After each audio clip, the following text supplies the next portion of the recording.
सिकमी खतियान में सिकमीदार का क्या हक होता है।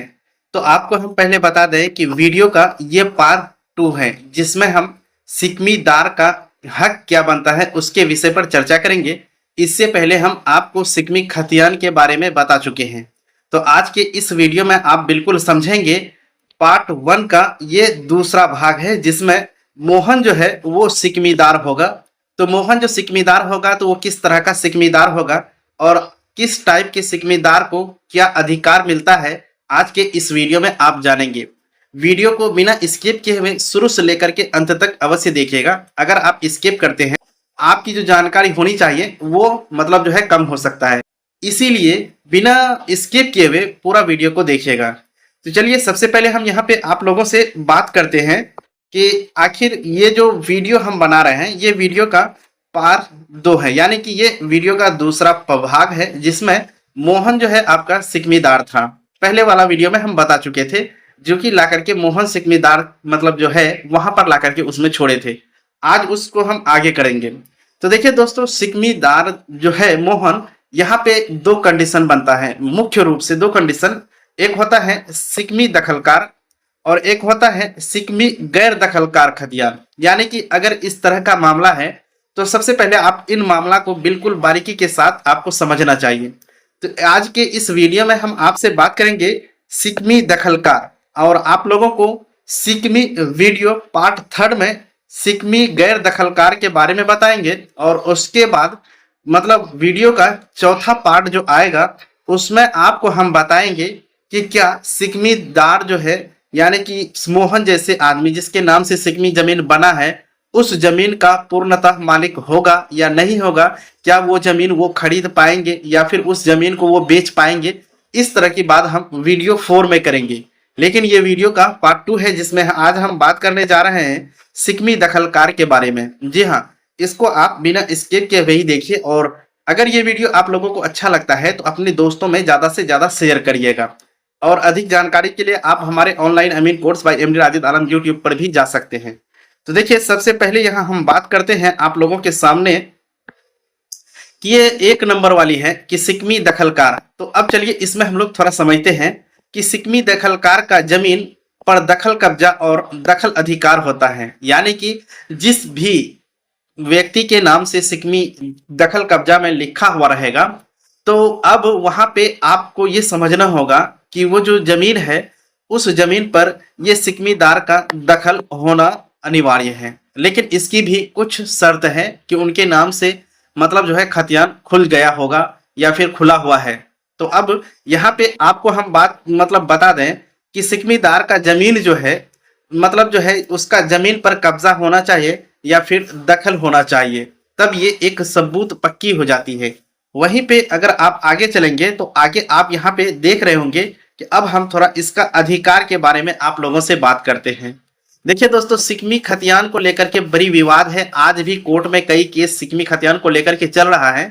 लेकिन यहाँ पे हम मतलब अधिकार की अगर बात करें तो बीटी एक्ट की धारा जो है 44C के तहत हम आपको बता दें कि सिकमीदार किसी जमीन पर लगातार 12 वर्ष या उससे अधिक समय से खेती कर रहा है या फिर घर बनाकर रह रहा है, तो उस जमीन पर दखलकारी अधिकार प्राप्त हो जाता है। यानी कि मान लीजिए कि मतलब यहाँ पे नाम जो है किसका है कि मोहन का नाम है। मोहन के नाम से सिकमी मतलब जो है दखलकार खतियान खुल चुका है। और आपको बता दें कि बिहार टेनेंसी एक्ट यानी कि जिसको हम बोलते हैं बीटी एक्ट की धारा मतलब जो है 48C में ये बात कहा गया है, कोई सिकमी दखलकार किसी जमीन पर पिछले 12 साल से अगर अपना कब्जा जमाए हुए हैं, यानी कहने का मतलब उस पे उसका घर बना हुआ है या फिर उस जमीन पर वो खेती कर रहे हैं, तो इसका मतलब ये हुआ कि खतियान में जो है उसको उसका अधिकार है। लेकिन यहाँ पे जब हम आगे बढ़ते हैं तो बात को थोड़ा समझिए। यहाँ पे अब हम कानूनी अधिकार के बारे में थोड़ा बात कर लेते हैं कि आखिर मोहन जो है सिकमी दखलकार तो है, लेकिन उसका इस कानून में क्या जगह है, क्या उस जमीन पर उसका किस तरह का अधिकार है।